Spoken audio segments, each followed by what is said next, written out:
ఎవరకు వారు మన బ్రతికేంటి అని ఒక ఆలోచన చేసుకుంటే మనకు దుఃఖం నివారణ అవుతుందన్న సత్యాన్ని మనం గ్రహించాలి. ఎంతకాలం బ్రతుకుతున్న లోకంలో కొంతవరకే. ఆ తర్వాత అంటే ఎంతమంది చనిపోయారు? అక్క ఒకటే చనిపోయింది, ఇంకా చాలా మంది చనిపోయారు. ప్రవక్తలు, యాజకులు, న్యాయాధిపతులు, రాజులు అందరూ చనిపోయారు. ఆ వరసలో మనం కూడా పోతాం. దీని గురించి పెద్ద ఆశ్చర్యం ఏం కాదు. కాబట్టి మనం జీవించున్నంత కాలం మనం చేయవలసిన పని ఏంటంటే వారిని, వారి క్రియలు జ్ఞాపకం చేసుకుంటూ మన జీవితాన్ని ముందుకు తీసుకుపోవడానికి ప్రయత్నం చేయాలని కోరుతూ ఈ మాటలు ముగిస్తూ ఉన్నాను. మరి తెలియజేశారు. కాబట్టి మరి మరణం అందరికి వస్తుంది, కాబట్టి మరణం శాశ్వత కాదు. మరణం తర్వాత అసలైన జీవితం మనకు ఉంది. కాబట్టి దాని గురించి మనం దుఃఖపడడం పని లేదు, సిద్ధపాటు కలిగి ఉండాలనేసి చక్కని మాటలు కుటుంబానికి ఆలోచన తెలియజేశారు. కుటుంబ పక్షాన ఆ పక్షాన వారికి హృదయపూర్వక వందనాలు చెల్లిస్తున్నాను. సునీత మన మధ్యన ఉంది. ఒక పాట, పల్లవి ఒక శరణం. అమ్మ, పల్లవి ఒక శరణం. ఈ జీవితం విలువైనది, నరులారా రండని సెలవైనది. ఈ జీవితం విలువైనది, నరులారా రండని సెలవైనది. సిద్ధపడినావా చివరి యాత్రకు, సిద్ధపడినావా చివరి యాత్రకు, యుగ యుగాలు దేవునితో ఉండుటకు, నీవుండుటకు. ఈ జీవితం విలువైనది, నరులారా రండని సెలవైనది, దేవుని సెలవైనది. మరణము రుచి చూడక బ్రతికే నరుడెవడు, కలకాలమి లోకంలో ఉండే స్థిరుడెవడు. మరణము రుచి చూడక బ్రతికే నరుడెవడు, కలకాలమి లోకంలో ఉండే స్థిరుడెవడు.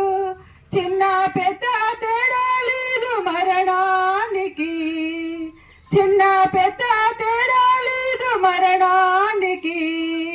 కుల మతాలు అడ్డం కాదు శ్మశానానికి, కుల మతాలు అడ్డం కాదు శ్మశానానికి. ఈ జీవితం విలువైనది, నరులారా రండని సెలవైనది, దేవుని సెలవైనది. సిద్ధపడినావా చివరి యాత్రకు, సిద్ధపడినావా చివరి యాత్రకు, యుగ యుగాలు దేవునితో ఉండుటకు, నీవుండుటకు. ఇంతవరకు సుదీర్ఘమైనటువంటి బంధం కలిగిన మా మేనత్త ఎలిజబెత్ గారు చాలా విషయాలు చెప్పారు. ఆ తర్వాత మామయ్య గారు ప్రకాశ్ గారు చెప్పారు.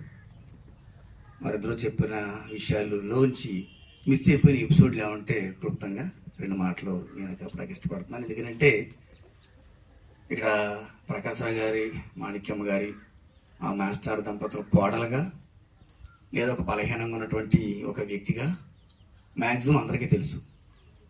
సంఘంకే కాదు, కుటుంబానికి కూడా అదే తెలుసు. అయితే మా కుటుంబాల్లో ఉన్నటువంటి ఒక రిలేషన్ బట్టి మా నాన్నగారు తండ్రి జల్లూరి ఇస్సాక్ గారు, వారి అన్నదమ్ములు 4, రెండో అయిన ప్రకాశం గారు, మా తాతయ్య గారు, చిన్న తాతయ్య గారు, తర్వాత 3 అయిన పేతురు గారు, 4 అయిన చిట్టి గారు, 4 అన్నదమ్ములు. ఎవరమ్మా? జీవరాం. మేము చిట్టి అని అలవాటు. అలాగే మా నాయనమ్మలు 4, పెద్ద ఆవిడ మా నాయనమ్మ సుందరమ్మ, 2 ఆవిడ జపరాజపురం, 3 ఆవిడ మాణిక్యమ్మ గారు, 4 నానమ్మ మల్లవారం కాంతమ్మ గారు. అయితే మా తాతయ్య గారు, ప్రకాశం గారు స్వయాన అన్నదమ్ములు, సుందరమ్మ గారు, మాణిక్యమ్మ గారు స్వయాన అక్కజల్లుడు. ఈ 2 రిలేషన్. ఆ తర్వాత 3వ తాతయ్య గారి కుమార్తె ఇక్కడ ఉంది, మన లక్ష్మీకాంతమ్మ గారు ప్రార్థన చేసిన ఆవిడ. అలాగే 4వ తాతయ్య గారి కోడలు ఇక్కడ ఉంది. అలాగే మా నాన్నమ్మ గారి తర్వాత తర్వాత నాన్నమ్మ గారి పిల్లలకి ఎవరు రాలేదా ఎస్టీ రాజపురం నుంచి? మా చెల్లి వచ్చింది, ఎస్టీ మనవరాలు వచ్చింది, అలాగే సుమావళి, అలాగే 4వ నాన్నమ్మ గారి అల్లుడిన ఏకైక అల్లుడు కుమార్తె మా అత్త సరళ వచ్చింది, దళిత. ఇది మా బంధం అండి. అందువల్ల మా నాన్నమ్మ గారు ఇక్కడ ఈ దంపతులకి మరి బిడ్డలు లేని కారణంగా మా పెద్ద నాన్నమ్మ, అంటే మా నాన్నమ్మ మా చిన్నాన్ని ఇంటికి అప్పచెప్పేసింది. ఈ ప్రకాశం గారికి దత్తపుత్రుడు ప్రకాశరత్నం. అందువల్ల మా 5గురు సెపరేటు, ఆయన ఒక్కడో సెపరేట్. నిజంగా దత్తుడు అనే అనేవాడు మా బాగా క్లోజ్గా ఉన్నవాళ్ళు. ఆ దత్తపుత్రుడిగా బాగా జలసాగా పెరిగాడు. 2 జీతాలు కదండి, జలసాగా పెరిగాడు, జలసాగా చదివించారు, ఎక్కడెక్కడో చదివించారు. చాలా సెపరేట్ అయినా ఆ సెపరేట్లో చాలా ఇదిగా ఉద్యోగరీత్యా ఆ మ్యారేజ్ చేసిన విధానం కూడా చెప్పారు. అంతటి అసలు బియాట్రిస్ అంటే ఆ పేరు ఇప్పటికీ అర్థం కాదు. మా ఆంటీ పేరు అదే. ఆ బియాట్రిస్ అనే పదం మా ఆంటీ మా చిన్న పేరు చేస్తాను. బియాట్రిస్ ఏంటో బియాట్రిస్ ఏటో బ్యాట్రిస్ అర్థం కాదు. అంతటి ఆ నేములోనే వెరైటీగా వచ్చింది మా ఇంటికి కోడలుగా. మరి అత్తలు చెప్పిన విధంగా పెద్ద పాప పుట్టిన తర్వాత 2వ పాపకి బాల్యం అనేది తల్లి ఆనందం తెలియకుండానే ఉన్న పరిస్థితుల్లో చిన్నమ్మలు ఉన్నారు కూడా నాకు తెలుసు. ఆ తర్వాత అత్త చెప్పిన దాంట్లో చివరమాట మల్లిసాల తీసుకొచ్చేసిన తర్వాత అక్కడ ఉండడానికి అవకాశం లేదు. మా అత్త దగ్గర ఉండడానికి అవకాశం లేదు తనకి, ఆ పిల్లలతో ఇబ్బంది. ఆ సమయంలో మరి మొత్తం కుటుంబం అంతా కూడా కొత్త పిల్లలు మా ఇంటి దగ్గర ఉండేవారు. మొత్తం చిన్నాన్న, ఆంటీ, పిల్లలు అంతా కొత్త పిల్లలు ఉండి చిన్నాన్న ఒక్కడే మలిసాలు వచ్చి డ్యూటీ చేశాడు. అలా చేస్తూ అది సాధ్యం కాదు కాబట్టి అప్పుడు మలిస కారణం లేకుండా ఎవరిని పుట్టించలేదు. ఇది వాస్తవ. విశ్రాంతి దినమే ఆచరించాలని చెప్పిన తర్వాత నెక్స్ట్ చెప్పింది నీ తల్లిని తండ్రిని సన్మానించు అని తన ఆజ్ఞలో. యేసయ్య అదే చెప్పాడు, అపోస్తలులు అదే చెప్పారు. నువ్వు దీర్ఘాయుష్మంతుడు అన్నట్లు నీ తల్లిని తండ్రిని సన్మానింపము. ఆవిడ ఎందుకు కారణజంతువు అని తెలుసా? ఆ దీర్ఘాయుషు పొందే అవకాశం తన బిడ్డలకి ఇచ్చింది.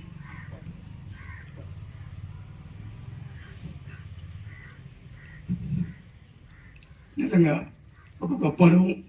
అందరూ చెప్పారు, అదే మాట ఏం చెప్పాలి. ఎందుకంటే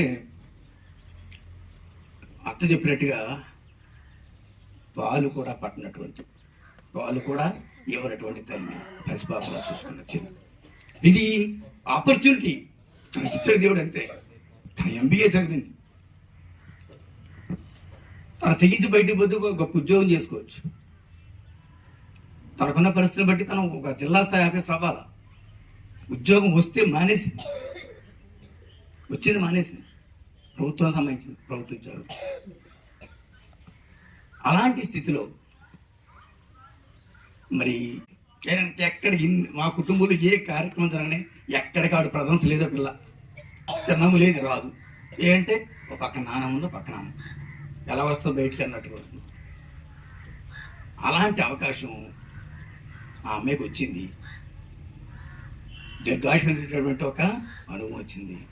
అంటే ఈ స్థితిలో ఉన్నాను కాదు, మనకే కూడా ఇది ఒక హెచ్చరికగా ఉండాలి, మనకి కూడా ఒక సూచనగా ఉండాలి. ఎప్పటికైనా సరే మనలో ఎవరైనా సరే మన పెద్దల్ని తల్లిదండ్రులని విస్మరిస్తున్నట్లయితే ఇది ఒక హెచ్చరిక. మీరు నరకంలో పోకుండానట్లు ఎప్పటికైనా మీ తల్లిదండ్రులు జాగ్రత్తగా చూసుకోండి. ఆ దేవునికి ఇష్టంగా ఉండేలా చేయాలని తెలియజేస్తూ మరి కుటుంబం అందరికీ కూడా, బిడ్డలందరికీ కూడా మరి దేవుని యొక్క నామంలో దీవెన కలగాలి, ఆదరణ కలగాలి అని మా చెల్లెళ్ళిద్దరికీ వారి బిడ్డలకు, ఎందుకంటే మా చెల్లెళ్ళైనా ఇక్కడ ఈ ఇంటి మనవరాలకి లెక్క ఆరోపణలు. అందుకని వాళ్ళిద్దరికీ, వాళ్ళకి ఇచ్చిన బిడ్డలకు అందరికీ కూడా మరి దేవుని దీవెన కలగాలి, కుటుంబానికి ఆరోగ్యంగా ఉండాలని దేవుని బిడ్డ ప్రార్థిస్తూ వందనాలు చెల్లించుకున్నాను. Thank you. ఆయన కుటుంబానికి వారికి తెలిసిన విధంగా మరి ఆదరణ మాటలు తెలియవలసిందిగా ప్రేమతో ఆహ్వానిస్తుంది. ఇంతవరకు మాట్లాడే ప్రతి ఒక్కరికి హృదయపూర్వక వందనాలు తెలియజేస్తూ ఉన్నామండి. మరి సమయంలో దైవ సేవకుడిగా ఈ కుటుంబాన్ని ఆదరించడానికి ఇచ్చినటువంటి సమయాన్ని బట్టి కుటుంబానికి, సంఘ పెద్దలకు, సేవకులకు, చెరవచ్చినందరికీ కూడా హృదయపూర్వక వందనాలు తెలియజేస్తూ ఉన్నానండి. మరి సమయంలో మరి బిత్తమ్మ గారు వారిని బట్టి వారి బంధువులు మాట్లాడిన దాన్ని బట్టి ప్రభువును స్తుతిస్తూ ఉన్నాను. వాస్తవానికి వీళ్ళందరూ మాట్లాడుతుంటే అంటే నేను విన్నాను, కంటే ఇలాంటి కూతుర్ని కనాలన్న మాట గుర్తొచ్చింది నాకు అండి. అంటే ఇటువంటి కూతుర్లు తక్కువైపోయారు భూమి మీద. అంటే అంటే సందర్భం కదా అయినా చెప్తున్నాను. ఒక మెచ్యూర్ ఫంక్షన్లో ఒక అంశం ఎన్నుకుని దాన్ని ధ్యానిస్తున్నప్పుడు, అంటే ఏ అంశం అంటే బళ్ళు రక్కసి చెట్లలో పద్మవల్లివా అనే అంశాన్ని సెలెక్ట్ చేసి చెప్తున్నాను. బళ్ళు రక్కసి చెట్లు అంటే బళ్ళు రక్కసి అన్న ఆడపిల్లలే, పద్మవల్లివన్న ఆడపిల్లలే. అంటే బళ్ళు రక్కసి చెట్లు అంటే మొలకంపలు లాంటి అమ్మాయిలు ఉన్నారు, ఆ మొలకంపల మధ్యలో వల్లి పద్మం అంటే అందమైన పువ్వులను ఉండాలి అని చెప్పడం నా ఉద్దేశం. తెలియదు కానీ వల్లి పద్మం అమ్ములు గారు కనిపిస్తున్నారు ఇప్పుడు. నిజంగా వాస్తవానికి వారి ఎవరు పెట్టారో తెలియదు, బియాట్రిస్ దయనుందినని నాకు ఇప్పుడే తెలిసింది ఆవిడ చెప్పడం. పితరుల కాలంలో దేవుని నమ్మిన వారు, దేవుని విశ్వసించిన వారు, దేవుని మీద ఆధారపడి బ్రతుకుతున్న వారు దేవుని ప్రేమ వారి పిల్లల్లో చూడాలి, దేవుని దయ వారి పిల్లల్లో కనబడాలన్న ఆలోచనతో వారి తల్లిదండ్రులు ఒక అర్థం వచ్చే పేరు పెట్టేవారండి. ఒక అర్థం వచ్చే పేరు పెట్టేవారండి. అలాగా దయనుందింది, దేవుని దయనుందింది, పరిచర్య చేసుకోగలిగే కుమార్తె యొక్క దయ పొందుకుందండి. అమ్ములు గారి దయ పొందుకుంది, ఇక్కడ ఉన్న వాళ్ళ బిడ్డలు వారి దయను పొందుకుని ఆమె జీవితం వారి చేతులు పెట్టేసిందండి. వాళ్ళే ఆవిడ జీవితం వీళ్ళ జీవితం కలిపి వీళ్ళే జీవించారనమాట. అంటే ఎక్కువ మాట్లాడడానికి లేదు. అంటే ఇటువంటి పరిస్థితుల్లో మా పరిస్థితి ఎలా ఉంటుందంటే, సేవకులం కాదని మేము గెస్ట్లు అంతే, వాక్యం చెప్పే అవకాశం ఉండదండి. అయినా సరే వాక్యం చెప్పవలసిన బాధ్యత మాపై ఉంది కనుక ఒక వ్యక్తిని మీకు జ్ఞాపకం చేస్తాను. యాకోబు గురించి మీకు బాగా తెలుసు. 12 మంది పిల్లలను కన్నాడు. చివరి కుమారుడు తన ఒక కుమార్తె 11 మంది లేదు 12 మంది కుమారులు. 12 మంది. అయితే చివరి కుమారుడు యోసేపు తన దగ్గర నుంచి వెళ్ళిపోయాడు. అప్పటి నుంచి ఏ స్థితిలోకి వెళ్ళిపోయాడంటే మరణించే పరిస్థితుల్లోకి వెళ్ళిపోయాడండి. దుఃఖంలోకి వెళ్ళిపోయాడు. మనిషిలో లేడు యోసేపు. అప్పుడు బెన్యామీను ఉన్నాడు. బెన్యామీను విషయంలో కూడా బెన్యామీను కూడా దూరం అయిపోతాడేమో అని దిగులుతో వాళ్ళతో మాట అన్నాడండి. ఆదికాండం 42వ అధ్యాయము 38వ వచనములో, అయితే అతడు నా కుమారుని మీతో వెళ్ళనీయను, నేను వెళ్ళనివ్వను, నా కొడుకుని ఆల్రెడీ నేను కొడుకుని కోల్పోయాను, ఆ కొడుకుని కోల్పోయి నేను దుఃఖంలో ఉన్నాను, చావు బ్రతుకుల మధ్య కొట్టుమిట్లాడుతున్నాను కనుక ఇక ఈ కుమారుని కూడా నేను వెళ్ళనివ్వను. ఇతని అన్న చనిపోయాను, ఇతడు మాత్రమే మిగిలి ఉన్నాడు. మీరు పోవు మార్గమున ఇతనికి హాని సంభవించడలా నెరసిన వెంట్రుకలు గల నన్ను మృదుల లోకములోనికి దుఃఖముతో దిగిపోవునట్లు చేయుదురు. అంటే యోసేపు యొక్క మనసులో ఏమైపోయిందంటే, నా జీవితం అయిపోయింది, నా అన్న లేని పరిస్థితి, నా కొడుకు లేని పరిస్థితిని బట్టి నేను మరణపు అంచుల్లోకి వెళ్ళిపోయాను. ఇక ఈ కుమారుని కూడా దూరం చేస్తే నా పరిస్థితి ఇక నేను మరణమే అనే పరిస్థితుల్లో దేవుడు తన కుమారుడు దగ్గర నడిపించినటువంటి సంఘటనలు మనం తర్వాత అధ్యాయంలో చూడొచ్చు. ఇంచుమించు 17 సంవత్సరాల తర్వాత లేదా 40 సంవత్సరాల తర్వాత తండ్రిని కలుసుకుని తండ్రిని ఆహారం ఇచ్చి తండ్రి మరణించేంత వరకు, అంటే యాకోబు మరి కుమార్తె తల్లిని చూసుకుంది, అది మరి యోసేపు అయితే తండ్రిని చూశాడు అనేసి మనకి బైబిల్ ద్వారా మాట తెలియజేశారు. కాబట్టి మనము బిడ్డలైన వారు తల్లిదండ్రులు చూసే విధంగా ఉండాలనేసి వాక్యం ద్వారా తెలియజేశారు. అది ఈ మంచి మాటలు ఆదరణ ద్వారా తెలియజేసిన చంద్రశేఖర్ గారికి నా పక్షాన ఈ కుటుంబ పక్షాన హృదయపూర్వక వందనాలు చెల్లిస్తున్నాను. మన మధ్యన సువార్త రాజు గారు ఉన్నారు. సువార్త రాజు గారు వారు కూడా కొద్ది నిమిషాలు ఒక 5 నిమిషాలు మరి ఆదరణ మాటలు తెలియజేయవలసిందిగా మరి ప్రేమతో ఆహ్వానిస్తాను.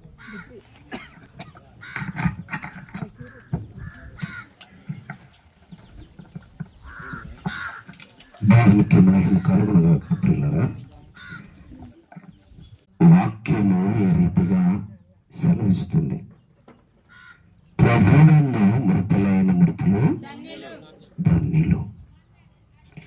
ఎందుకు ధన్యులంటే ఆ ఒక్క మాట తెలియచేస్తున్నాను. ప్రకటన గ్రంథము 22వ అధ్యాయము 4వ వచనములో చక్కటి మాట రాయబడి ఉంది. తన వస్త్రములు ఉదుక్కున్న వారు ధన్యులట.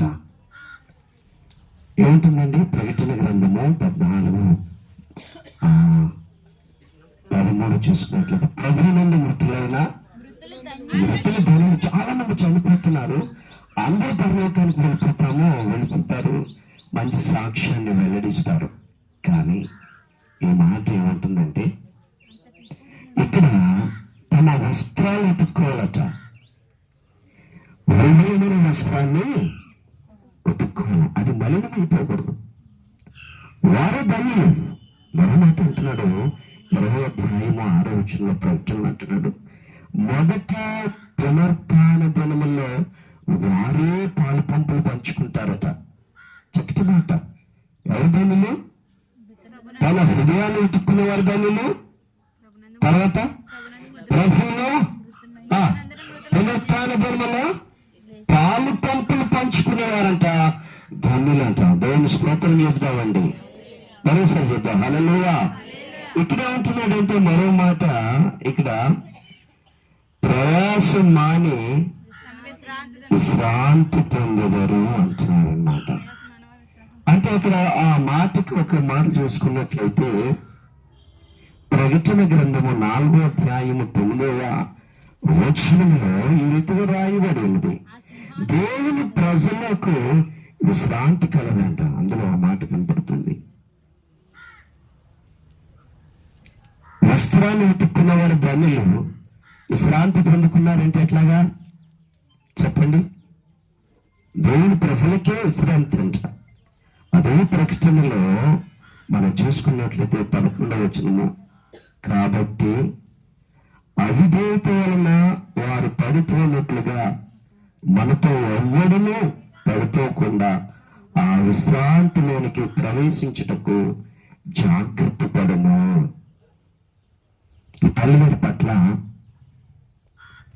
మనము అపవాది ఊరిలో పడిపోకుండా మనం జాగ్రత్త పడితే, మన హృదయాన్ని ప్రభు సన్నిధిలో ఎదుర్కొన్నట్లయితే మనం అందరం కూడా ఆ తల్లిగారిని చూడడానికి గొప్ప ధన్యత ఆ 2వ రాకట్లో మనకి కలిగి ఉంటామన్నమాట. అందుకని ఎబ్రీ పత్రికలో వారి ప్రవర్తన ఫలము శ్రద్ధగా ఉండని ఎడల వారు దేవుడి దగ్గరికి వెళ్తారంట. చక్కటి సాక్ష్యాలు ఉన్నాయి మనము. ఆ సాక్ష్యాలు ఏంటంటే వారి 2వ మాట వినలేదంటే ఏమో వారి ప్రభుని స్తుతించారేమో మనకి తెలియదు. వారి కల్మాషం లేకుండా యథార్థమైన హృదయాన్ని వారికి సమర్పించారేమో.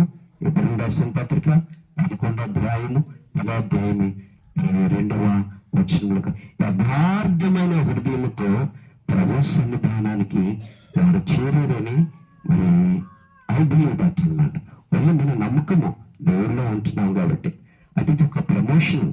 ఎన్నో ప్రాంతాలకు వారు మరి సాక్ష్యం ప్రకారము లోయలో వేసుకొని ఎవరు కూడా చెక్కింగ్కి వెళ్ళకుండా చూసుకున్నారు. కానీ ఇది లోయలో వేయడానికి, చెక్కింగ్ రావడానికి ఏమీ ఉండదు. నీ ప్రవర్తన చాలా జాగ్రత్తగా మనం చూసుకోవాలి. ఇది ఒక మన గుణపాఠము. అమ్మవారి యొక్క ఈ కూటమి ఏంటంటే మనకు ఒక గుణపాఠము. మన మీదకి అపవాది క్షణము చెక్కింగ్కి వస్తున్నాడు. నువ్వు వెతుక్కుంటావా?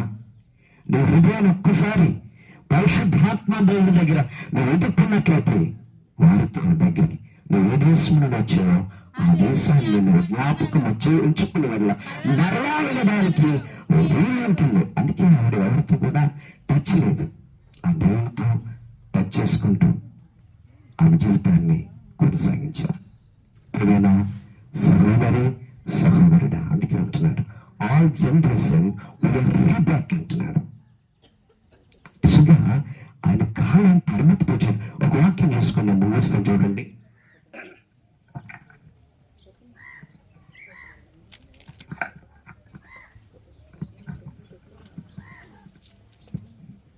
పేరు రాసిన గ్రంథము 14వ అధ్యాయము 5వ వచనాన్ని ఒకసారి అందులో ఒక మాట ఉంటుంది. నరుల ఆయుష్కాలము పరిమితి కలదు. ఏంటండి? వారి నెలల సంఖ్య కూడా దేవుడు కౌంట్ చేస్తాడు. ఆయుష్కాలం పరిమితి అంట. మీకు నాకు లింక్. మీరు వేరొక వైద్యుని దగ్గరికి తీసుకుని వెళ్తే మా అమ్మగారు బ్రతుకుతారేమో అంటది, కానీ అదేమో కూడా కదా. సమయం అయిపోయింది. ఆ సమయం అయిపోయింది. నరుల ఆయుష్కాలము పరిమితం అంట. నీకు నాకు ఒక లిమిటెడ్ డేస్ పెట్టాడు, ఒక లిమిటెడ్ ఇయర్స్ పెట్టాడు, సంవత్సరాలు పెట్టాడు. ఆ ఒక్క క్షణం కూడా మైకేల్ జాక్సన్ మరి అందరికీ తెలుసు. ఆయన కూడా ఒక 20 మంది డాక్టర్స్ పెట్టుకున్నాడు. వారు కోరుకున్నదంతా వారికి శాలరీ ఇచ్చేవాడు. ఒక క్షణం కూడా ఆ డాక్టర్స్ ఎవరు కూడా ఆయన ఆయుష్ని పెంచలేదు. ప్రియమైన సహోదరుడా, ఈ సమయంలో ఒకవేళ నీవు నేను కూడా ఈ ప్రభువులో మన హృదయాలను వెతుక్కున్నట్లయితే నువ్వు ఇక్కడే ఉంటావు. నీకు ప్రమోషన్ వచ్చి వెళ్తావు. చూసావా, నువ్వు 2వ రాకెట్లో మృతులైన వారిని అందరూ కూడా ఆయన పట్టుకొని వస్తాడంట. ఆ పట్టుకొని వచ్చి ఆయన చేతిలో నువ్వు ఉండాలి, నేను ఉండాలి, తల్లి ఉండాలి అనిపిస్తాడు కదా. మృతులైన వారు మొదట సో మరి అమ్మ మాత్రమే ఆవిడ పట్టుకొని వచ్చే సమయంలో ముందుంటుంది ఆవిడ. సో తర్వాత ఈ లోపల మనం ఏదైనా చిన్న తప్పే చేయొచ్చు. God cannot accept it అన్నమాట. ఎవరి లైఫ్ నీ జీవితాన్ని ఆయన యాక్సెప్ట్ చేయడు. కాబట్టి నీ జీవితం ఎలా ఉంది, నా జీవితం ఎలా ఉంది, తల్లిని బట్టి ఒక్కసారి రిమెంబర్ యువర్ లైఫ్. నువ్వు వెతుక్కుంటున్నావా? నీ హృదయాన్ని వాక్యం ద్వారా నువ్వు సరి చేసుకుంటున్నావు. ఎన్నో అనుకుంటా నేను వాక్యం చెప్పచ్చు, పాటలు పాడచ్చు, వాద్యాలు, ఇన్స్ట్రుమెంట్స్ ఉపయోగించచ్చు, ఏదో చేయొచ్చు. కానీ ఆయన వచ్చే రాకడలో నువ్వు లేపబడితేనే అక్కడికి నువ్వు వెళ్ళగలవు. నువ్వు ఎన్నో ప్రమోషన్లు ఉండొచ్చు. Death is not punishment. మరణము ఎవరికి శిక్ష కానే కాదు. ఎవరికి? క్రైస్తవ బిడ్డలకి. నేను అదర్శకి చెప్తున్నాను, క్రైస్తవ బిడ్డలకి మరణం అంటే death is not a punishment, but death is a promotion to the Kingdom of haven అన్నమాట. దేవుని రాజ్యంలోకి నువ్వు ఎట్లా చేంజ్ అయిందంటే ఇప్పటి వరకు మరి సోని గారు 2వ అమ్మాయి లేదు, ఆమె లేదు. ఆమె ఎట్లా చేంజ్ అయింది అనుకుంటుంది. అయ్యో నాకు 3 బిడ్డలు, 2 బిడ్డ లేదు కానీ ఆమె అనుకోవచ్చు. కానీ జస్ట్ చేంజ్ అనే ఇంట్రెస్ట్ అనమాట. నేనైతే నీకు నాకు ఒక దినాన్ని ఇంకోటి జరుగుతుంది. ఆ కుటుంబంలో నీ సాక్ష్యం ఇది. నీ సాక్ష్యం తప్పమైన సహోదరుడా, నువ్వు దేవుడు ఎట్లా ఉన్నావు? నువ్వు దేవుడు మంచి పని చేస్తున్నావు. నేను దేవుడిని ఆలోచన చేస్తాను, దేవుడిని ప్రార్థన చేసుకున్నావు, ఇతరులను నడిపిస్తున్నావు. ఏది నీ నక్షత్రము? నువ్వు వెళ్ళేది నువ్వు చూపించు. ప్రియమైన సహోదరుడా, ఈ మధ్యాహ్న కాలక సమయంలో అమ్మ ద్వారా సమృద్ధి, ఆ పేరంటే స్ప్లెండర్, గ్లోరీ, ఈ పేరులో సిమిలేటివ్ వర్డ్స్ అన్నమాట. నీకుందా, నాకుందా? Self examination. తల్లి జీవితం ఒక సాక్షిగా మనకిచ్చారు. మరి సుమన్ గారు నిజంగా ఆ వాక్యం బట్టి వారు వెళ్ళారనమాట. ఈ రోజున 4,000 పెన్షన్ వస్తే చాలండి. 4 రోజులు బాగా చూస్తున్నారు. మరలా వారి తల్లిదండ్రులు రోడ్డు మీద ఉంటున్నారు. ఒకసారి ఆలోచన. ఇది 4 రోజులు కాదు. నీ అనుబంధము, నీ సంబంధము చక్కగా దేవుడు మరి మంచి పరిచయం చేశారు. మరి సంతోషకరమైన విషయం. మరి 2వ రాకట్లో మీ కుటుంబం మనం అందరూ కూడా ఆ తల్లిదండ్రులను చూసే ధన్యత మనకి అందరికీ ఉండాలని ప్రభు పట్ల మనం చేసుకుంటూ మరి సమయం ఇచ్చిన మావయ్య గారికి, తోటి సేవకులకు, పెద్దలకు హృదయపూర్వకమైన ధన్యవాదాలు తెలియజేస్తాను. తెలియజేసుకుంటూ నేను ముగిస్తున్నాను. Thank you for all. ప్రత్యేకంగా తెలుస్తూ అది తర్వాత మన గురుమండల అధ్యక్షులు ముందుగా మన ప్యారిస్లో చేసిన గురుమండల అధ్యక్షులు ఎం ప్రభు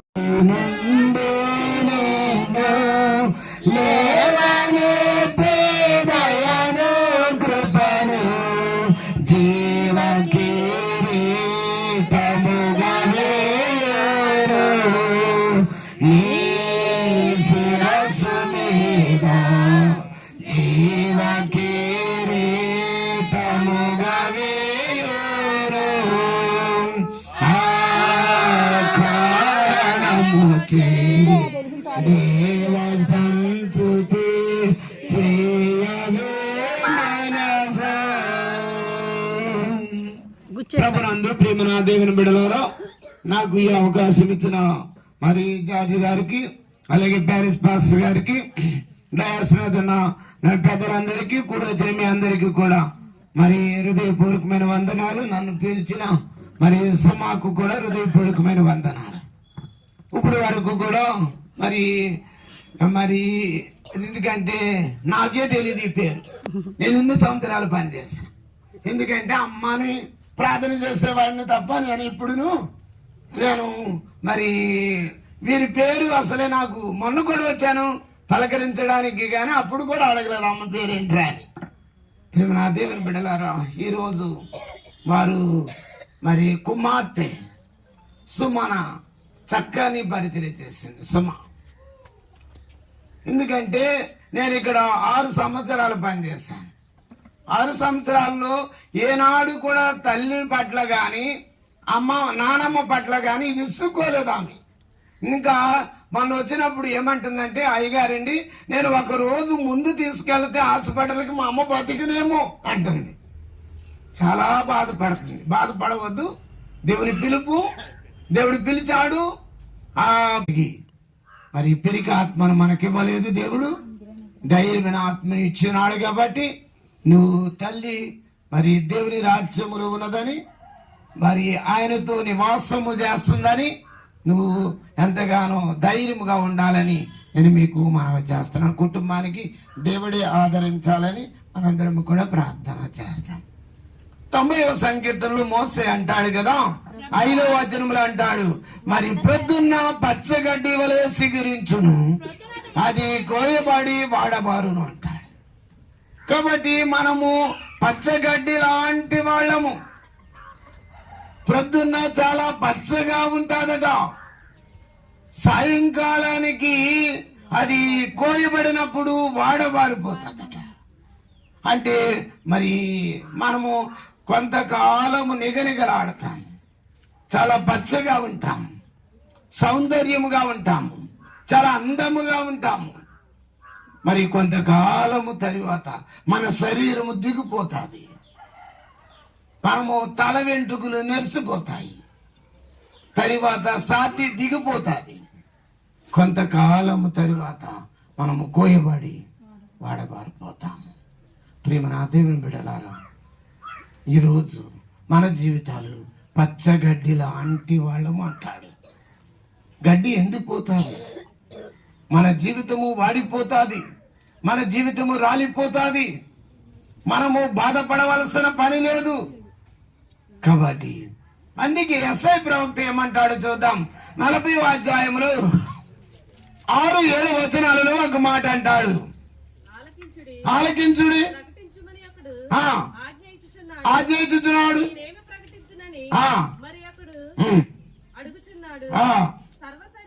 సర్వ శరీరులు గడ్డిని పోలిన వారు, వారి అందమంతయు గడ్డి పువ్వు వలె ఉన్నది.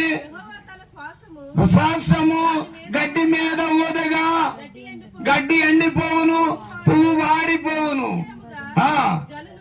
గడ్డి వంటి వారే అంటున్నాడు. చాలమ్మా.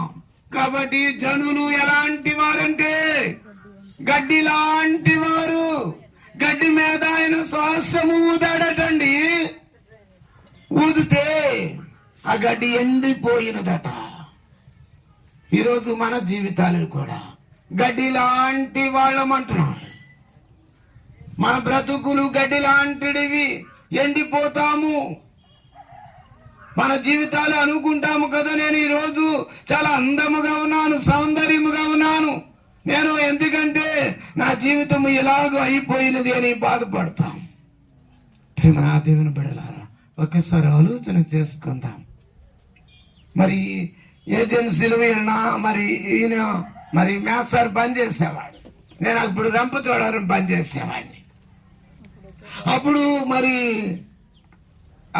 మాణిక్యమ్మ గారు తెలీదు నాకు, కానీ మేసారు తెలుసు. మేసారు రంపచోడవరం పనిచేసేవారు, రంపచోడవరంలో ఉండేవారు. ఆయన గోకువరం వచ్చేవాడు. నేను రంపచోడవరం 7 సంవత్సరాలు పనిచేశాను. మేసారు తెలుసు, కానీ మేము ఏనాడు కూడా మాటలాడుకోలేదు. ఒక రోజున మాటలాడారు మేసార్తో. నేను ఫలానా మరి మా అమ్మ అక్కడ ఉంటారు అని చెప్పాడు, కానీ మనం అంతగా తెలీదు. తర్వాత నేను ఈ ఊరు వచ్చిన తర్వాత మరి మా అబ్బాయి రంపచోడవరం ఉంటాడని టీచర్ గారు చెప్పారు. నా దేవుని బిడ్డలారా, అలాగూ మరి తర్వాత కొత్తపల్లిలో నేను అడ్డతెగల్లో పనిచేసినప్పుడు కొత్తపల్లి మేస్తారు మరి ఆశీర్వాదం గారు నాకు బాగా క్లోజ్ గా ఉండేవాళ్ళు మేము. తర్వాత వారి పాప ట్రింటీలో ఉంటుంది, ఆ పాప టీచర్ గారు కూడా మాకు బాగా క్లోజ్. తర్వాత మరి ఏళ్ల కాంతమ్మ గారు మరి బిడ్డలందరూ కూడా నాకు తెలుసు, ఎందుకంటే ఏళ్ల కాంతమ్మ గారు మరి ఈ అంకుడు పేగల దేవదాసు, నేను అక్కడ పనిచేశాను. అక్కడ నేను 7 సంవత్సరాలు పనిచేశాను. మరి పేగల దేవదాస్ గారు, ఏళ్ల కాంతమ్మ గారు కుటుంబం వాళ్ళ బిడ్డలందరూ కూడా. ఏళ్ల కాంతమ్మ గారు అన్నగారు కొడుకేనండి పేకల దేవదాస్ గారు. అలాగే నాకు తెలియదు కానీ తల్లి, అలా తెలియదు కానీ ఒక కొడుకు 4 అక్కజుళ్ళునండి వాళ్ళు. ఆ పేకల సామేలు గారు కొడుకు, రెండో కొడుకు అండి పేకల దేవదాస్ గారు. సరే తల్లి, అదే బాబు చెప్పాడు కానీ నాకు అండర్స్టాండ్ అవ్వలేదు. కానీ అక్కడ మేము పడకుండా నిమిత్తము మాకు తెలియకుండా మాకు ఇష్టము లేదు. కాబట్టి నిరీక్షణ కలిగి, నమ్మకము కలిగి, విశ్వాసము కలిగి, ధైర్యము కలిగి మీరు ఏం చేయాలంటే, తల్లిని చూసే దినాలు ఒక రోజు వస్తున్నాయని తెలుసుకుని గుర్తెరుగుదాం. కాబట్టి ఈ కుటుంబాన్ని దేవుడే మరి ఆదరించాలని, ధైర్యపరచాలని తల్లిని సాకిందండి, సాకింది. ఎంతగా అంటే చెప్పలేనంతగా అంటారు, నేను చెప్పలేనంతగా. కాబట్టి మనము ఈరోజు పిల్లలు కొట్టేస్తున్నారండి, ఇసుకుపోయి మరి కొట్టేస్తున్నారు. మరి సుమన ఎప్పుడు కూడా చిరాకు పడలేదండి వాళ్ళ మీద. నేను వచ్చి గంటలు కూర్చొని వాడిని ఎప్పుడు కూడా మరి అమ్మను మరి విసుగలేదండి, కసగలేదు, మరి ఎందుకంటే తిట్టలేదు, ఏమి చేయలేదు. ఎందుకంటే అలాంటి పిల్లలు ఈ రోజులో సుమ చక్కని పరిచర్య చేస్తుంది. నమ్మకమైన పరిచర్య చేసినప్పుడు దీవులు మెండుగా ఉంటాయట. కాబట్టి ఆమె మీద మరి ఆశీర్వాదాలతో దేవుడు నింపాలని మనందరం కూడా ప్రార్థన చేద్దాం. మరి తల్లి మరి దేవుని దగ్గర ఉందని మనందరం కూడా తెలుసుకుని గుర్తెరుగుదాం. ఈ మాటల చేత ఒకరినొకరు ఆదరించడం, అట్టి ఆదర్పు, అట్టి ఆదరణ, అట్టి శాంతి, సమాధానము ఈ కుటుంబానికి కలగాలని మనందరం కూడా ప్రార్థన చేద్దాం. అలాగుండడానికి దేవుడి తన కృపా సహాయం మనందరికి అనుగ్రహించును గాక. Thank you. ఇంతవరకును చక్కని మాటలను, కుటుంబములకు ఆదరణ కలిగించే మాటలు అందించిన దైవజనులు ప్రభుదసాయి గారికి ప్రత్యేక ధన్యవాదాలు తెలియజేస్తున్నాను. మరి ఈ సమయంలో సమయం 1 గంట అనేది సరోజన గారు ఏంటి, లేకపోతే సుమన గారు వీలైనంత వరకు 1 గంట ముగించారు, వీలైనంత వరకు అన్నారు. కాబట్టి వీలైనంత వరకు అన్న వారి సమయం అయింది కనుక ఇంకనూ ఒక 4 ఉన్నారు. వారి యొక్క మాటలు త్వరితముగా అందిస్తారు. జేడి కృపానందరావు గారు మన మధ్య ఉన్నారు. వారు క్లుప్తమైనటువంటి ఆదరణ మాటలు అందించవలసిందిగా కోరుచున్నాను, ప్రేమతో ఆహ్వానిస్తున్నాను. చెప్పండి. వేదికైనటువంటి గురుమండల అధ్యక్షుల వారికి, ఇంకా ఉన్నటువంటి పెద్దలకు, జాజిబాబుకి, మరి మా ఆంటీ ఆడికి గారికి, మా అన్నగారి బిడ్డలు సుమన శ్రీ సుమలత అందరికీ అందుకనే నమస్కారాలు. మా వదిన నేను ఆశీర్వాదం గారి తమ్ముడి అంటే ఆశీర్వాదం గారి పెద్ద ఆయన, మధ్యలో జేపీ రత్నం గారు చెప్పేదారు రంపచోడరావు మాస్టర్, ఆయన భార్య ఈవిడ, ఆ తర్వాత నేను ఆఖరి వాడిని నేను జేడి కృపానందరావు పాండిచేరిలో ఉంటాను. అక్కడికి నేను ఈ ప్రాంతంలో లేదు. సరిగ్గా నేను 10th క్లాస్ చదువుతున్నాను రాజమండ్రిలో. ఆ సమయంలోనే అంతకుముందు ఈయన మా చిన్న గారు రాజమండ్రిలోనే బేసిక్ ట్రైనింగ్ అయ్యేవాడు, GPT basic training teacher second grade basic training చేసేవాడు. అక్కడి నుంచి బాగా ఈరోజు వారం ఒకసారి కలుసుకుంటూ ఉండేవాడు. అంతకుముందు కూడా ఉండేవాడు, కానీ ఆయన అక్కడ ఉండేవాడు, నేను ఎక్కడెక్కడ ఉండేవాడు. ఆ పరిచయం తర్వాత నేను రాజమండ్రి నుంచి అస్తమానం ఇంకా బాలవారం రావడం, ప్రతి సెలవులకి ఆదివారం వచ్చేయడం, ఇక్కడ ఉంటాను. కుటుంబం బాగా నాకు మా అమ్మ నాన్నలే, మా నాన్నగారు తమ్ముడు ఆయన ప్రకాశం గారు, మాణిక్యం గారు మా అమ్మగారు చెల్లెలు, మీరు ఎవరు ఏం కాదు.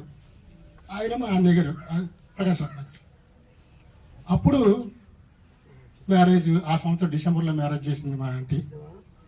చేసిన తర్వాత నేను అప్పుడు చదువుకోవడం వల్ల నా దగ్గర రావడం పోవడం, మా వదిన గారు నన్ను చాలా ప్రేమగా చూసి మల్లవరం గ్రామంలో, మా ఊరి గ్రామం మల్లవరం సొంత గ్రామం, అక్కడ డివిపిఆర్ ఇప్పుడు ప్రస్తుతం హై స్కూలు, ఆ రోజుల్లో ఎలిమెంటరీ స్కూల్. ఆ ఎలిమెంటరీ స్కూల్ స్టార్ట్ చేయడానికి కారకులు ఎవరయ్యా అంటే జల్లూరు ప్రకాశం గారు, మా నాన్నగారు యాడ ప్రసాదరావు గారు. వాళ్ళతో పాటు పనిచేసేవాడు ఎవరయ్యా అంటే బిఆర్ఎస్ కుమారి, బిఏబిఈడి చేసి ఖాళీగా ఉంది కాబట్టి 1966, 65, 71 టికెట్ని పొందింది. కానీ అంతకుముందు పరిచయం లేకపోతే, అంతకుముందు స్థానికంగా పనిచేయకపోతే తర్వాత దాన్ని కంటిన్యూ చేసేటువంటి వాళ్ళు వ్యవస్థ తర్వాత మారుతుంది. కానీ 66లో నేను 5వ తరగతి చదువుతున్నాను. ఆ టైంలో ఈ జల్లూరు ప్రకాశరత్నం గారి అంటే ఆయనకి లింగవరం అని చెప్పేసి ఒక ఊరు, మా ఊరు పక్కన ఒక 5 కిలోమీటర్ల దూరంలో కలుజాడ ఆ లోపలికి ఉండేటువంటి అడవి ప్రాంతంలో లింగవరం అనే ఊరు ఉండేది. ఆ ఊర్లో ఉద్యోగం. కానీ కాబట్టి ఇక్కడ జల్లూరు ప్రకాశరత్నం గారు ఉద్యోగం అక్కడ కాబట్టి, మా ఊరు దగ్గరలో కాబట్టి, బిఆర్ఎస్ కుమార్ దగ్గరలో ఉంది. ఇలాగా చేసింది. మరి దేవుడు ఆ కుటుంబం ఆశ కలిగిన ప్రాణాన్ని తృప్తిపరుస్తారని దేవుడు యొక్క వాక్యాన్ని బట్టి ఆ బిడ్డకు ధైర్యాన్ని, ఆ తల్లి లేని లోటు మనం ఎన్ని మాటలు చెప్పినా మనము ఉండే 5 నిమిషాలు 10 నిమిషాలు సాయంత్రం వరకు ఉంటాం. కానీ ఆ త్రియక దేవుడు మరి ఆ బిడ్డకు తోడుగా ఉండి తన కుటుంబాన్ని నడిపించుకోగలిగే శక్తిని, ధైర్యాన్ని ఇవ్వాలని కోరుతూ నాకు ఇచ్చిన అవకాశాన్ని బట్టి అధ్యక్షుల వారికి వందనాలు తెలియజేస్తూ చిన్న ప్రార్థన చేసుకున్నాం. పరిశుద్ధుడ ప్రేమ గల తండ్రి, మీ పాదాలకు వందనాలు నాయన. ఇటు రీతిగా ఈ దినాన్ని యొక్క ఆదరణ కూడిక ఎంతో మంది ఎన్నో మాటలు నాయన నీతిమంతు ఈ జీవన కడలిలో పరదేశులం, ఈ లోకయాత్రలో బాటసారులం, ఈ జీవన కడలిలో పరదేశులం, క్షణభంగురం ఈ క్షయ జీవితం. 2వ పేతురు పత్రిక 3వ అధ్యాయం, 2వ పేతురు పత్రిక 3వ అధ్యాయం 8-9 వచనములు. ప్రియులారా, ఒక సంగతి మరిచిపోకుడి, ఏమనగా ప్రభు దృష్టికి ఒక దినము 1000 సంవత్సరములను, 1000 సంవత్సరములు ఒక దినము వలె ఉన్నది. గూర్చి గాని ఎవడను నశింపవలని ఇచ్చేపక అందరూ మారు మనసు పొందవలని కోరుచు. 12వ వచనము చివరి భాగంలో ఒక మాట ఉంటుంది, చదవండి. మీరు పరిశుద్ధమైన ప్రవర్తన గలవారై భక్తితోను ఎంతో జాగ్రత్త గలవారై ఉండవలెను. ప్రియమైన వాళ్ళారా, ఈ ప్రార్థనలు ఉన్నాయే, స్మారక కూడిక, జ్ఞాపకార్థ ప్రార్థన, ఆదరణ కూడికలు చెప్తామే, ఇవి ఒక్కొక్కసారి మనం అనుకుంటాము అయ్యో పాపం అనుకుంటాం. అయ్యో పాపం అనే కంటే అయ్యా నేను పాపిని అనాలి. అయ్యో పాపం అంటాం, అయ్యో పాపం సుమన గారి తల్లి లేరట అంటాం. అదే దేవుని దృష్టి ప్రకారము ఆవిడ పిలవలసిన దేవుని పిలుపునందుకుని వెళ్ళిపోయింది.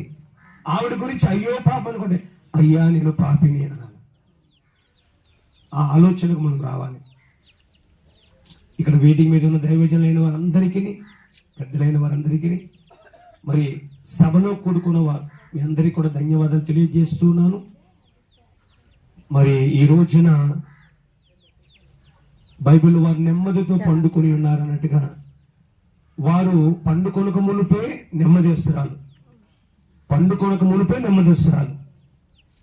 ఆమె క్రియలతో తన విశ్వాసాన్ని కనుపరిచింది, క్రియాపూర్వకమైన విశ్వాసంతో జీవించింది అని జ్ఞాపకం చేస్తున్నాను. ఇప్పుడు ఆ బ్రదర్ మాట్లాడుతూ విద్యా సంస్థలో ప్రథమ ఉపాధ్యాయురాలు.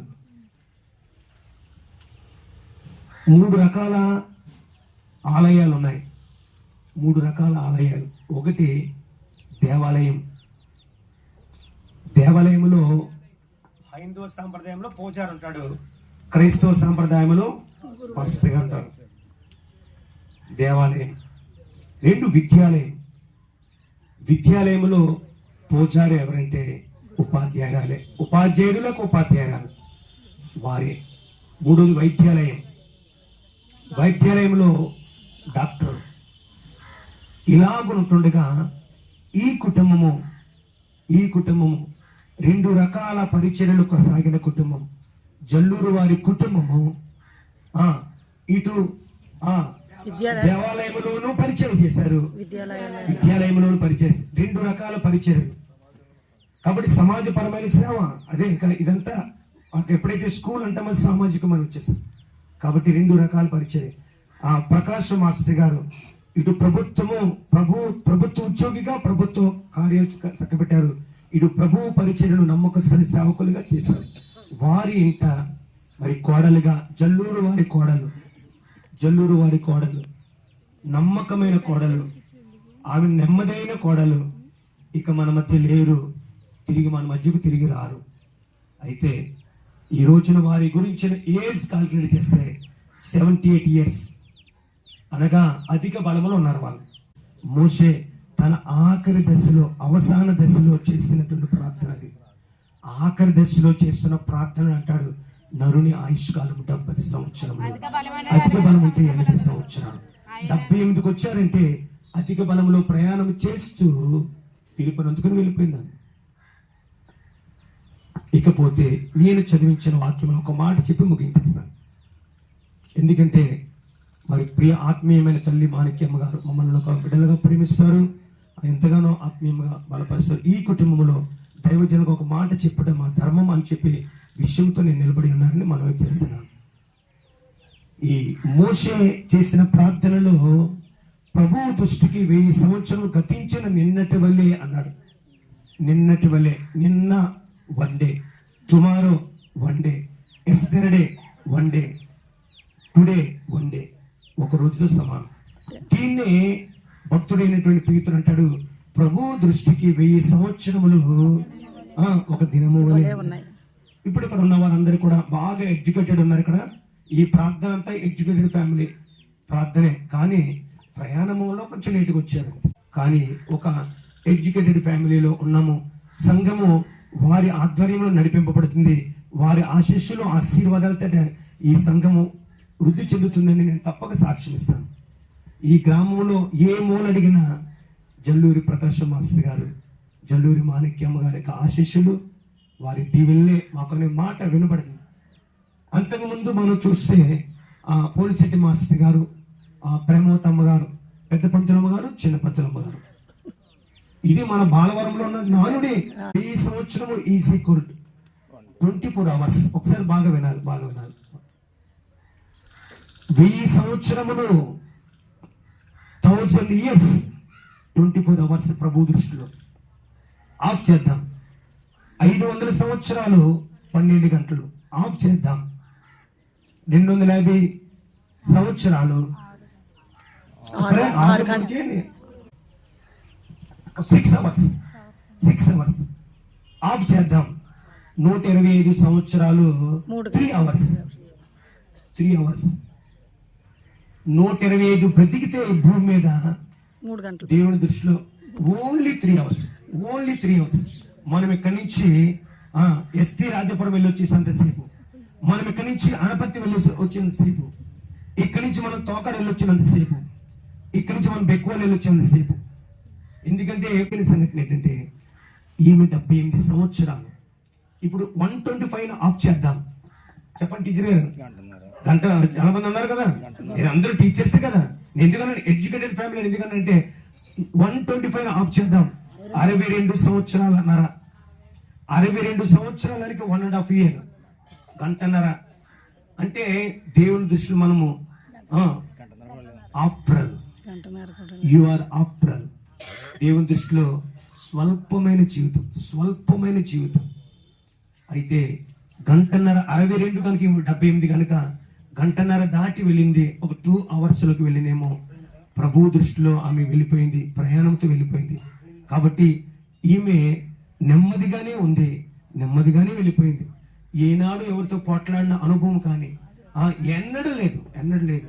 కాబట్టి ఈ రోజు మన జీవితం ఈమె ద్వారా, అంటే తల్లి గారి ద్వారా మనం నేర్చుకునేది ఏంటంటే, లోకములో జీవిస్తున్నప్పుడు, మన యాత్రను కొనసాగిస్తున్నప్పుడు మాటల వరవడి లేకపోతే ఏవో అడవడి చేసి కంటే క్రియారూపకమైన విశ్వాసంతో ప్రయాణం చేసిన వారు బైబిల్లో కొందరున్నారు. అలాగ వారు వెళ్ళిపోయారు, ప్రభు సన్నిధికి చేరిపోయారు. ఎప్పుడైనా రత్నశ్రీ గారు అమ్మ దగ్గరికి వెళదాం, పెద్దాపురం చూద్దామంటే వస్తే నాయనమ్మ గారు కనపడతారు, కానీ ఆ ప్రక్కన ఉన్నటువంటి మంచం మీద ఆమె కనపడరు. ఉదయం లేచి నిజంగా ఇక్కడ ఉన్న వారందరూ కూడా, అంటే మనం అంటే కొంతమంది ఎవరైనా పరిచయం చేసిన వాళ్ళ చేతిని దండం పెట్టాలని అంటే చూడు, సుమన గారు చేసినటువంటి ఆ పరిచర్య ఇరువురి పట్ల, తల్లి పట్ల నాయనం పట్ల చేసిన అమోఘమైన సేవ. నేను ఎప్పుడు సంస్కారం ఇవ్వడానికి వచ్చినా నా ప్రార్థనలో ఒక మాట జ్ఞాపకం చేశాను. ఇదిగో వీరిరువురిని కూడా 2 కళ్ళ వలె చూస్తున్నా. ఒక కన్నును పోగొట్టుకోవడం ఎవరు ఇష్టపడరు. 2 కళ్ళు ఉన్నప్పుడే చూపు దృష్టి బాగా కనపడుతుంది. 2 కళ్ళ వల్ల కంటికి రెప్పల్లా కాపాడుతూ మీరు చేస్తున్న పరిచర్యను బట్టి వందనాలని ఆ ప్రార్థనలో నేను జ్ఞాపకం చేస్తున్నాను. ఈ రోజున ఒకరు లేకపోవడం, ఆ రోజున సమాధి జరిగే సమయంలో ఏ మంచం ఏదైతే తల్లికి పరిచర్య చేసేదో ఆ మంచం మీద నిలబడి, ఆ గడప దగ్గర నిలబడి సుమన గారు ఎలుగెట్టి ఏడ్చిన ఏడుపులు నేను విన్నాను, చూశాను. కాబట్టి ఇప్పటికీ కూడా ఆ ప్లేస్ అలా చూస్తున్నప్పుడు ఖాళీ కనపడుతుంటే తెలియని దుఃఖం, ఆవేదన వచ్చేస్తుంది. ఎంతకాలం ఉన్నా ఏదో దినాన్ని మనం వెళ్ళవలసిన వారమే, ముందుగా వెళ్ళిపోయారు. కాబట్టి జల్లూరు వారి కోడలుగా మంచి పేరు సంపాదించి వెళ్ళిపోయారు. ఒక ఉపాధ్యాయురాలుగా, ఇందాక బ్రదర్ చెబుతూ సార్ అన్నారు, ఏమన్నారంటే ప్రథమ ఉపాధ్యాయురాలు అని చెప్పారు. కాబట్టి ఈ రోజున వారు మౌనంగా ఉన్నా, అలనాడు వారు బోధించిన విద్య అనే దీపం ఈ లోకంలో ఆత్మదీపము ఆరిపోవచ్చు, ప్రభు సన్నిధికి వెళ్ళిపోవచ్చు, కానీ వారు అందించిన ఆ విద్యా దీపం ఉందే ఎందరినో వెలిగించింది. వీరి దగ్గర నేర్చుకున్న విద్యార్థులు ఇప్పుడు ఉన్నత స్థితిలో ఉన్న వారు ఉన్నారంటే వారికి మార్గం చూపిన మార్గదర్శకురాలు, విద్యా వంతురాలు, లేకపోతే ఉపాధ్యాయులైనటువంటి కుమారి గారు. మరి వారు లేరు అనే దానికంటే ప్రభు సన్నిధికి పిలువబడ్డారనే సంగతిని జ్ఞాపకం చేస్తుంటూ ఈ ప్రార్థన జల్లూరు వారి కుటుంబానికి ఆదరణ ప్రార్థన, ఆదరణ కూడిక. ఈ ప్రార్థన చేరువచ్చిన మనకు ఒక సిద్ధపాటు, క్రైస్తవులుగా జీవించే వారికి సిద్ధపాటు. ఈ ప్రార్థన 2026 సంవత్సరం జనవరి నెల 3 రోజులు పండుగలు అయిపోయాయని చెప్పుకుంటూ, సంబరాలు చేస్తూ, భోగి పండుగలు చేసుకుంటూ, గంతులు వేసుకుంటూ తిరుగుచు, దేవుని మాటను నిర్లక్ష్యం చేస్తూ, దేవుని వాక్యానికి దూరముగా ఉంటూ, దేవుని సన్నిధికి దూరముగా ఉంటూ చాలా మంది ఉన్నారే. వారికి ప్రార్థన ఒక హెచ్చరిక కూడిక. ఇదిగో ఫోటోలో ఒక తల్లి కనపడుతుంది. ఆమె మొన్న ఒక వారం రోజుల క్రితము సజీవురాలుగా మంచం మీద ఉన్నారు, ఇప్పుడు లేరు. మరి నీ పరిస్థితి ఏంటి? వీరు కుర్చీలు కూర్చున్నారు, మనం కుర్చీలు కూర్చున్నాం. వీరు అలంకరింపబడిన రీతిలో ఉన్నారు, మనం అలంకరింపబడవలసిన పరిస్థితులు ఉన్నాం. కాబట్టి దేవుని పిలుపు అనేది రాకమునిపే మనం ఆత్మీయంగా సిద్ధపడదాం. కనుక సిద్ధపాటు కలిగి ఉంటే ప్రత్యేకమైన ప్రార్థన కొడుకుగా జ్ఞాపకం చేసుకున్నాం. ఈ తల్లిని జ్ఞాపకం చేసుకుంటూ ఎంతమంది దైవజనులు పెద్దలు మాట్లాడిన ఆ జ్ఞాపకార్థపు మాటల ద్వారా మనం ఆదరింపబడుతూ ముందుకు సాగాలని తెలియజేస్తూ, ప్రభువు చెప్పిన మాట, మీరు ఈ మాటల చేత ఒకరినొకడు ఆదరించుకునడి. ఇటు ఆదరణను కలిగిన వారముగా ఉందామని ఈ కుటుంబము, జల్లూరు వారి కుటుంబము, వారి యొక్క బంధువర్గం అంతా కూడా పెద్ద విద్యావంతులైనటువంటి కుటుంబం. ఈ బాలవరం అనే గ్రామంలో వారు అడుగులు వేశారు, తిరిగారు, చేశారు. ఇదిగో ఒక దేవాలయం, ఒకనాడు మీరు చిన్న చిన్న బురుబుడు అడుగులు వేసిన దేవాలయం లేదు. మీరు ప్రార్థించిన రీతిగా ఒక పెద్ద దేవాలయము, ఈ చుట్టుపక్కల ప్రాంతానికి మగుటము కలిగిన దేవాలయము సిద్ధపరచబడుతుంది. నేను ఎప్పుడు ఆహ్వానిస్తాను, ఒక దైవజనుగా ఆహ్వానిస్తాను. మీరు మీ అనుభవాలు కానీ మీ సేవ, దేవుడు మీకు ఇచ్చిన ఆత్మీయ జ్ఞానాన్ని ఎప్పుడైనా ప్రకటించాలనుకుంటే, ఎక్కడెక్కడో సువార్త ప్రకటిస్తున్నారు. మీ సొంత గ్రామము, మా ఊరు గ్రామం అని చెప్పుకున్నారే, రండి ఎప్పుడైనా వాక్యం చెప్పండి, సంఘాన్ని బలపరచండి, మీ ఆత్మీయ అనుభవాలు పంచుకోవాలని చెప్పి తెలియజేస్తూ మరొకసారి వృద్ధురాలైన తల్లి గారు మాణిక్యమ్మ గారు ఆరోగ్యం కొరకు మనం అందరం ప్రార్థిద్దాం. ఆమె ఎంత ధన్యురాలంటే ఇప్పటికీ కూడా మనం ఎవరు మాట్లాడినా వారిని ఆనవాలు కట్టేస్తారు. వారు ఎవరు బాబు డానియల్ వెళ్ళరా అంటారు, ఇలా జాన్సీ వెళ్ళరా అంటారు. మన స్వరం వినగానే కానీ మన చెప్పులు విని గొప్ప ధన్యత దేవుడు ఇచ్చాడు కనుక వారి ఆరోగ్యం కొరకు ప్రార్థిద్దాం, కుటుంబ ఆదరణ కొరకు ప్రార్థిద్దాం. దేవుడి మాటలు మనం వెనుకలో దీవించి ఆశీర్వదించును గాక. ఆమేన్. తలలో ఉంచండి, ప్రార్థన చేసుకున్నాం. శాశ్వతమైన ప్రేమతో మమ్మల్ని ప్రేమిస్తున్నాం. చూసుకుని జార్జి గారు చూసుకుంటారు. శాశ్వతమైన ప్రేమతో మమ్మల్ని ప్రేమిస్తున్న మా ప్రియ పరలోకపు తండ్రి, మా యేసయ్య, మీ పరిశుద్ధమైన ఉన్నతమైన శ్రేష్టమైన నామమున వందనాలు. మరులారా తిరిగి నేను సెలవిచ్చి మీ పిలుపుని అందుకొని దేవుని సాన్నిధ్యానికి చేరుకున్నటువంటి ప్రియమైన తల్లి, ఉపాధ్యాయురాలైనటువంటి కుమారి గారిని జ్ఞాపకం చేసుకుంటూ జరిగిన ఈ జ్ఞాపకార్థ ప్రార్థనను బట్టి మీకు స్తోత్రాలు చెల్లిస్తున్నాం. దేవా, మేము ఎంత సమయం గడిపామంటే, ఎన్ని విషయాలు నేర్చుకున్నామంటే, అది నీవు మమ్మల్ని బలపరుస్తున్న రీతిని బట్టి నీకు స్తోత్రం. మాకు అందించిన శ్రేష్టమైన మాటలను బట్టి వందనాలు. ప్రతి దైవజనుల ఆలోచనలు కూడా మీరు ఉన్నారు. ప్రతి దైవజనులు అందించిన శ్రేష్టమైన వాక్యాలు మేము విన్నాం, బలపడి ఉన్నామయ్యా, నీకు స్తోత్రం చెల్లిస్తున్నాం. ఇదిగోనైనా వాక్యం ద్వారా మా హృదయాలు నింపుకున్నాం. ఇప్పుడు సిద్ధపరిచిన ఆహారం ద్వారా మా యొక్క తండ్రినైనా శారీరక బలమును పొందుకునే భాగ్యమును దయచేయండి ప్రభు, నీకు స్తోత్రం. చెల్లూరు ప్రకాశ్ మాస్టర్ గారు మా మధ్య లేరు కానీ వారి క్రియలు, వారి ప్రేమలు గ్రామంలోనూ కుటుంబాలకు నిలిచి ఉన్నాయి. మాణిక్యమ్మ గారిని బట్టి ప్రార్థించి ఇదిగోనైనా ఈ సమయంలో ఈ టీచర్ గారు తండ్రి సుమన గారు తల్లి గారి విషయంలో ప్రార్థన చేస్తున్నాం. ఇచ్చినటువంటి కుమార్తెలు రతనశ్రీ టీచర్ ఏమని బట్టి ఉన్నారు, నిత్యానంద మాస్టర్ ఏమని బట్టి ఉన్నారు. వారు కొద్దిపాటి నీరసంతో బలహీన చేత హాస్పిటల్ ఉన్నారు. నీకు తెలిసిన ఏం జరిగినారు కనుక ప్రభు పరిపూర్ణ ఆరోగ్యం కలిగి ఈ రోజున కార్యక్రమం వారే చక్కబట్టాలి, దగ్గర అంతా వారే చూసుకోవాలి ఆయన. కాబట్టి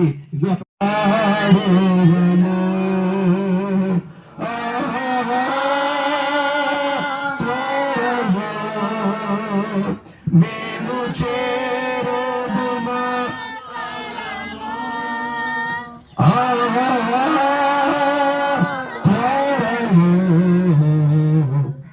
మేము చేరుదుమా స్థలము.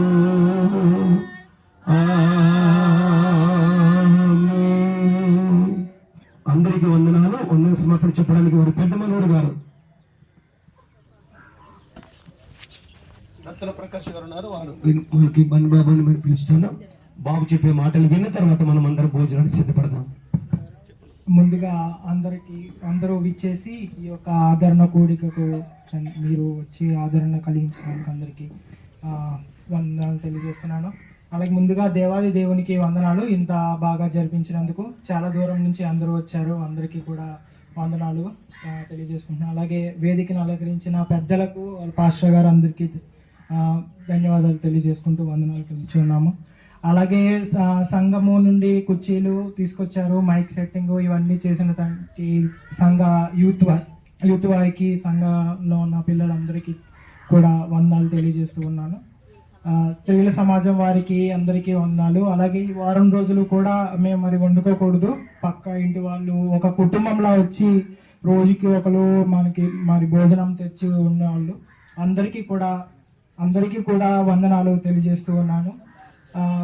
మరి ఈ సమయంలో మామూలుగా ఎక్కడికైనా వెళ్ళినప్పుడు మా డాడీ చెప్తారు మామూలుగా ఈ వందన సమర్పణ కానీ ఇలాంటివి కానీ ఆయన అప్పుడు హాస్పిటల్లో ఉన్నారు, బాగాలేదు, అందుకని నేను చెప్పాలనుకున్నాను. అందరూ వచ్చినందుకు అందరికీ మళ్ళీ వందనాలు. అందరూ భోజనం చేసి అక్కడ మరి అమ్మమ్మ గారి ఆత్మకి శాంతి కలిగేలాగా మా అందరి తరఫున మరి మమ్మల్ని అందరినీ మీ ప్రార్థనలో ఉంచుకొని మమ్మల్ని అందరికీ ఆదరణ కలిగేలాగా మీరు సహాయం చేయమని వేడుకుంటూ ఉన్నాను.